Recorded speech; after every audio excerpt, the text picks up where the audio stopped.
On this edition of In the Gun, we know when the home opener against Penn State is going to kick off, when and where for all of the Mountaineers' 3 non-conference games. We'll talk about that Penn State home opener. We also know when the Backyard Brawl is going to be. All of that and more on this edition of ITG. Let's go! You are now watching Believe. Do you believe? Go single! Thomas nuts!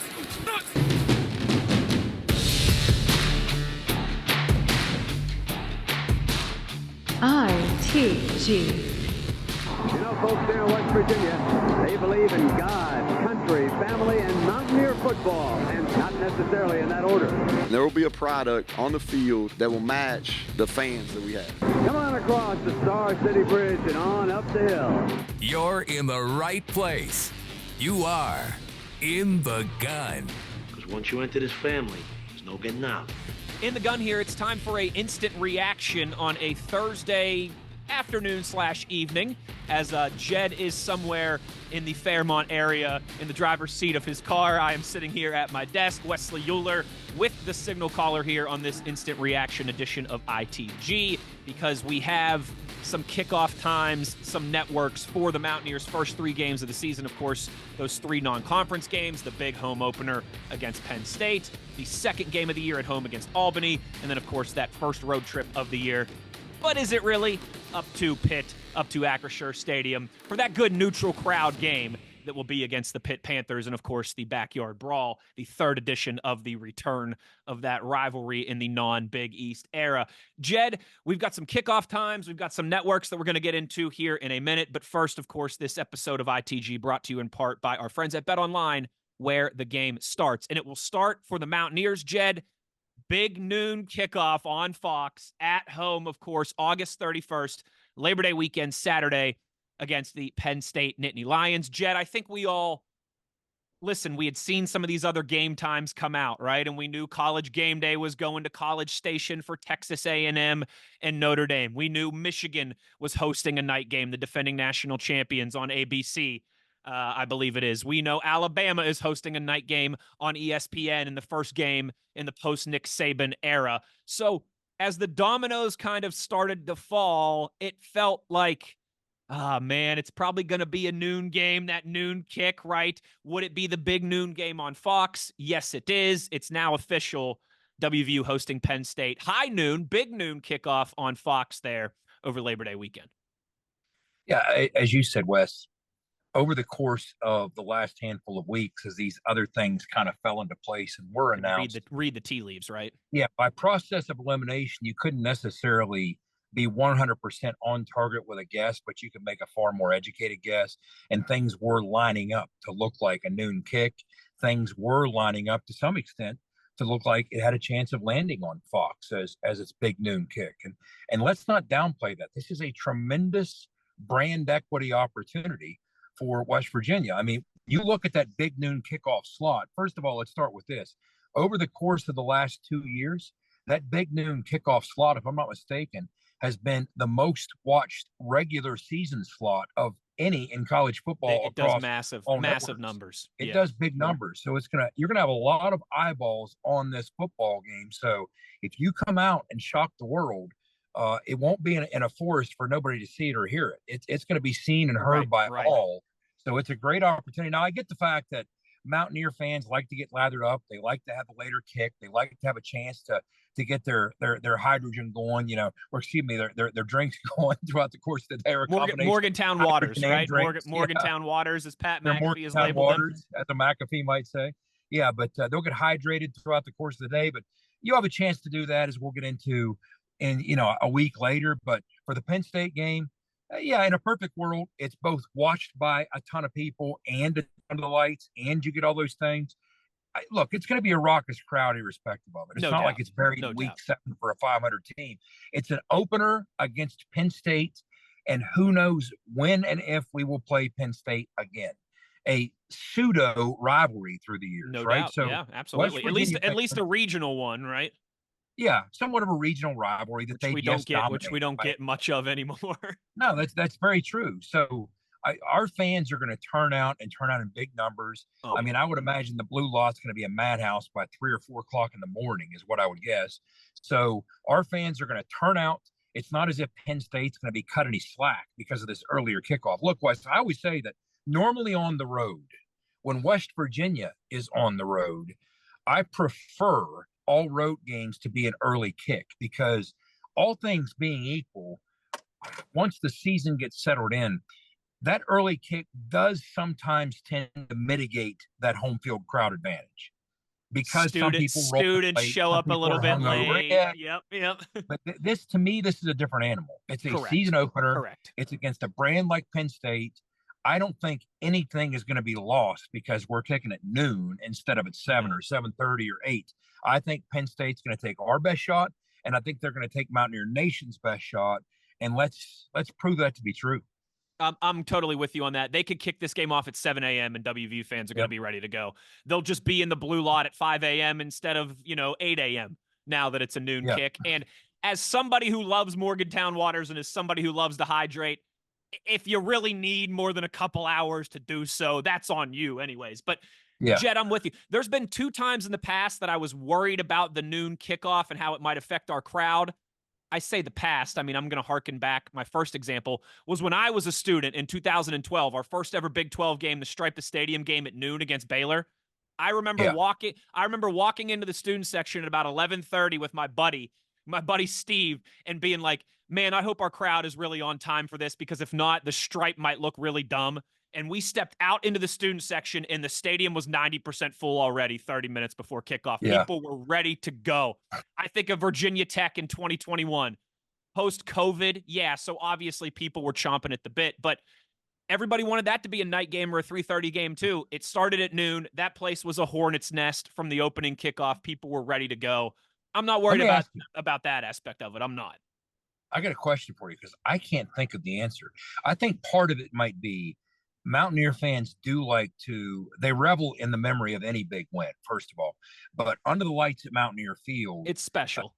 Different vibe. So when's the last time, and maybe this is a function of wanting to some extent to get the sour taste out of our mouths and return to that former greatness.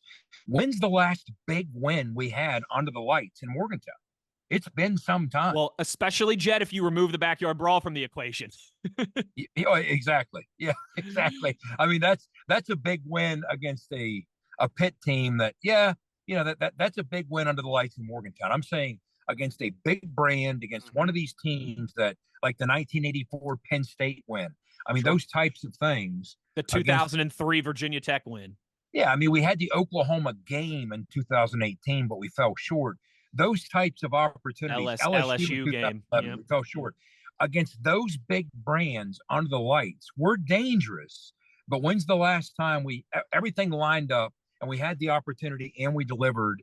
And I think maybe to some extent that's what people were geared for. But look, the truth is this, just like you said, whether it's 7 a.m, 7 p.m, or high noon, if you come out and find a way to shock the world as a double-digit underdog against a highly ranked Penn State team and kick off the 2024 season with a win of that magnitude, irrespective of what time that game kicks off. Exactly right. It's to make for a magical memory for the ages that we'll all be telling our grandkids about. So it's not going to detract from that luster either. Yeah.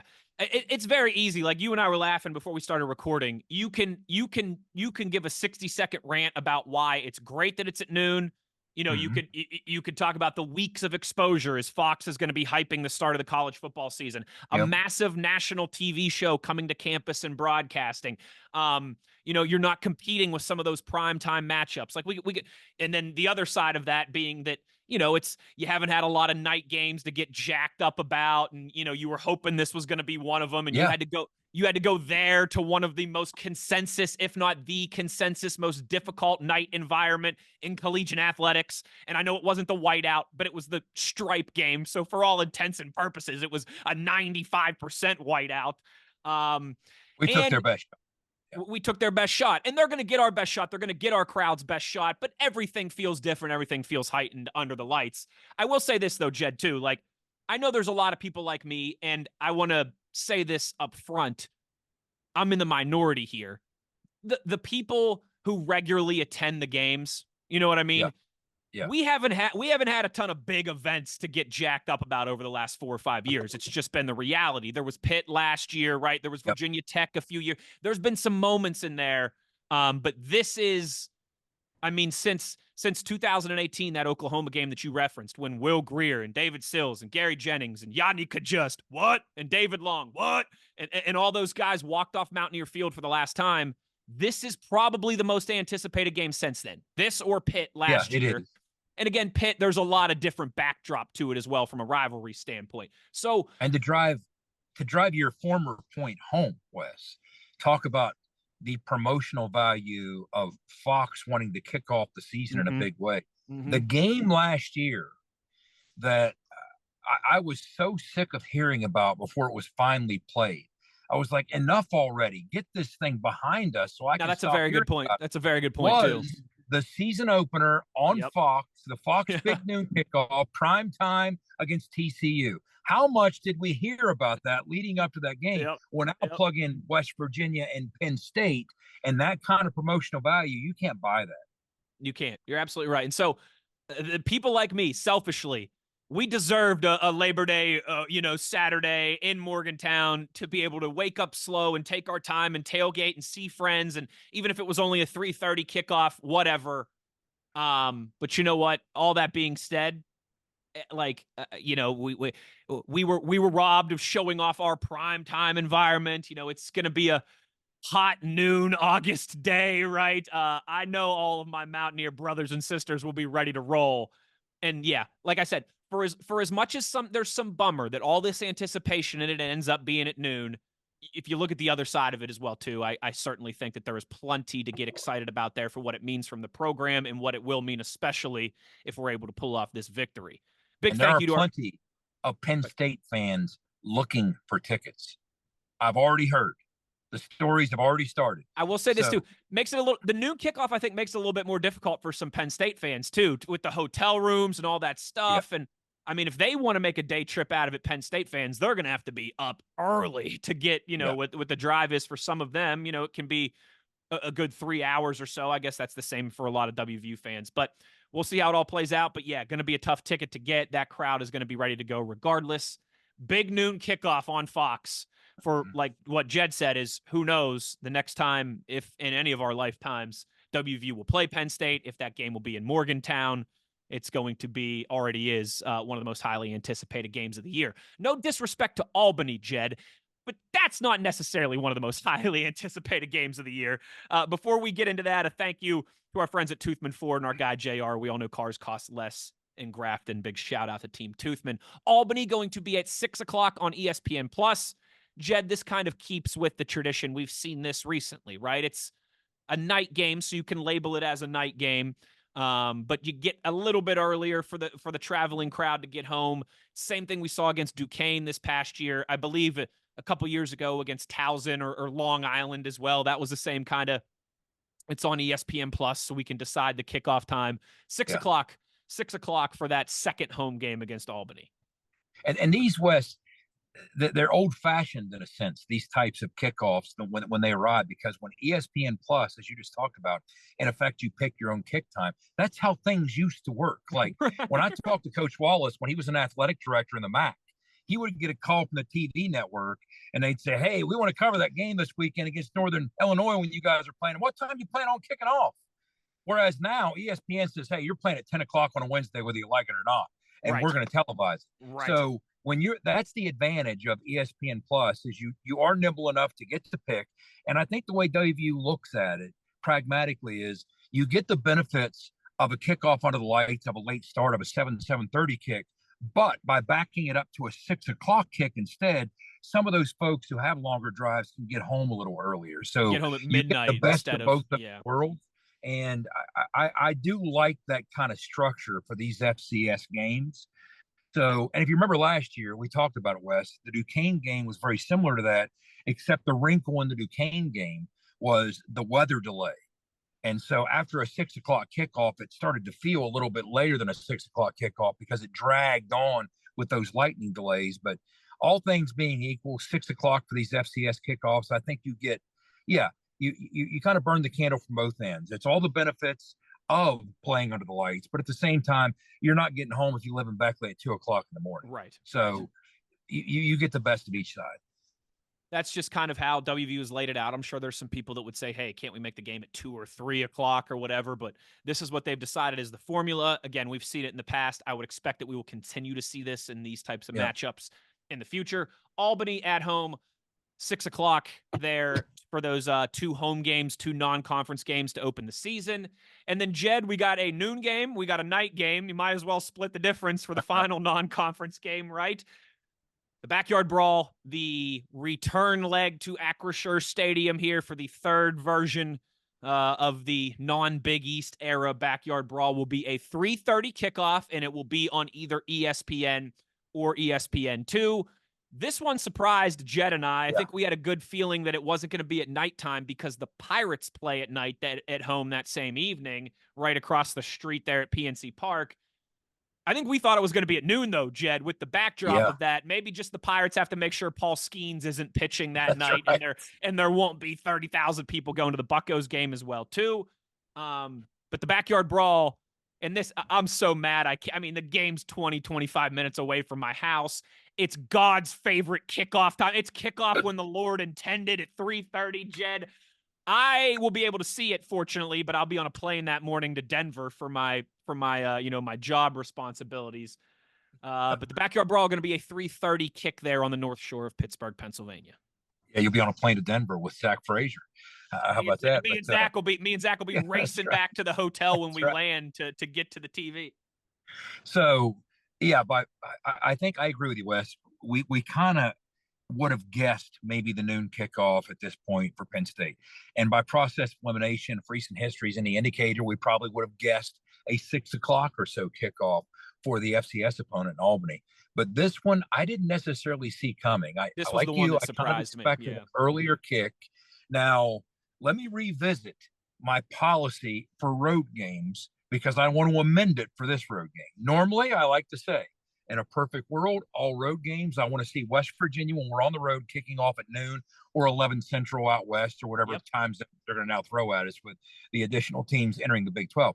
But with this one in particular, I am more than happy with the 3:30 kickoff. First of all, because what home field advantage are you trying to mitigate for the Pitt Panthers?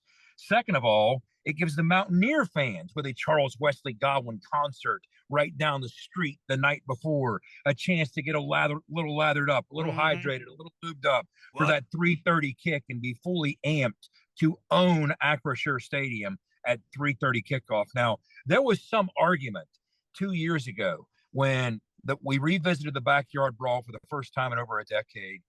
Did Pitt, in fact, have more fans there than West Virginia? Because it was the largest, we've said this many times, the largest crowd to ever watch a sporting event in the history of the city of Pittsburgh. I don't think there's going to be such a debate this time. I think Mountaineer Field in traditional form, just like we always did road games in Pittsburgh, will travel north and take over that stadium entirely and leave no debate, or in the words of the late, great Bill Stewart, leave no doubt. And it will be a 3:30 kickoff that will feel like a home game for us against a Pitt team that's going to want to get some exact some vengeance, and we're going to want to just keep that thing rolling. So I love the 3:30 kick. Love the 3:30 kick at Pittsburgh. You know what, Jed? That's a great point by you. And you know what?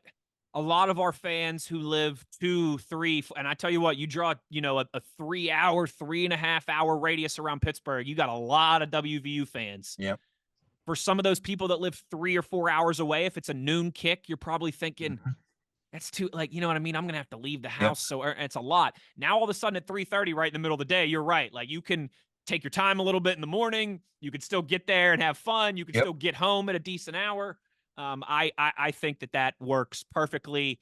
And even though I'll be in Denver, a couple thousand miles away, you might be able to hear me if you listen closely enough. And what will be, since Mark Bulger went to Three Rivers Stadium in 1998 and dropped 5 bombs all over Pitt in his hometown collegiate college. 6, that's Even right, better. it was 6. It was 6.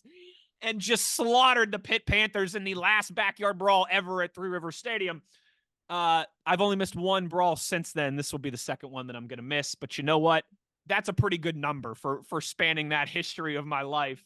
And I'll take it. And I only have to miss 1 home game this season too, which is pretty positive for me as well. So that's what we know. to this point. Real quick, another thank you to our friends at Fortis, our buddy Rick Lewis, for roof performance and financial certainty guaranteed. You got to check out fortis.us.com. Jed, it is a little funny because last year, with the amount of Thursday games the Mountaineers had as well, too, right? I mean, it felt like, I feel like last year when this was announced, like before the season started, we knew what 5 or 6 of the kickoff times were going to be already. Now at this point, it's just 3. It's just the 3 non-conference games. But that's where we're at right now. It obviously won't take too long before we start to get some of those other ones. But any final thoughts as we wrap this thing up? Well, is this what the post-Oklahoma, Texas Big 12 is going to feel like when you look at the conference slate, right? I mean, usually when you knew that many game times, at least one of them baked into the equation was one of those 2 brands. And that's not going to be the case any longer. So one more tiny little thing that speaks to the bigger picture of parity in the Big 12, right? I mean, but no, I mean, you stay tuned because as things move along, more game times will eventually be announced. But right now, all things considered, I think this is a win for West Virginia. The biggest marquee slot possible or available on opening week. The most eyes in consecutive years of any time slot network for the regular season in college football. West Virginia is part of that. Last year, I got tired of hearing about Colorado and TCU and Dion and TCU. Well, this year, people are going to be tired of hearing about West Virginia, Penn State because of all the hype leading up to it. The 6 o'clock kick for the FCS team, perfect. And the 3:30 kick, I couldn't tell you how happy I am about that 3:30 kick for the Brawl. So 3 for 3 in my estimation. I think it's wins across the board for West Virginia already in terms of those kick times. And you know what, Jed? That just means down the stretch when we're kicking some booty and we're in the hunt for a spot in the Big 12 championship game, we're going to have a lot of games in prime time, right? Yep. So enjoy the noon and the 3:30 now, because when we're rolling, baby, they're all going to be at night. Yeah, you got to break out those black unis at some point. What we can't do you can't wear them. Can't wear them against Penn State now, all right? I don't know who we need to talk to. No. That has to be off the table. If we wear all black at home in the middle of August and on a Saturday afternoon, I'm going to fight some people. So now think about this. Now you got to avoid this. You can't have this stretch. Remember, like Neil went like 4 years before playing his first true night game at Mountaineer Field. Well, you can't go 4 years before you break out the black uniforms, right? So, like you said, so wear them against Albany the next week. All right. Yeah, we'll break them out against Albany. Exactly. Yeah. Oh, man. Fantastic. I love it. So there it is. There's our just kind of quick little instant reaction. What was that here? About 20 minutes or so. As we know, the kickoff times, obviously, I think at the forefront of everybody's mind for that highly anticipated opener against Penn State. The Brawl, obviously, as well, too. All 3 of those non-conference games. A final thank you to our friends at Johnston Equipment for being a sponsor, a partner of what we do here on ITG. Make sure you're checking out their new location, Route 33, just outside of Weston. For Skylar Callahan, for the beer truck Owen Schmidt, the signal caller Jed Drenning, I'm Wesley Euler. The one thing we ask of you before we get out of here is to be an ear and tell an ear about your new favorite WVU football podcast. Take care, everybody. We'll talk to you soon. You've been In the Gun.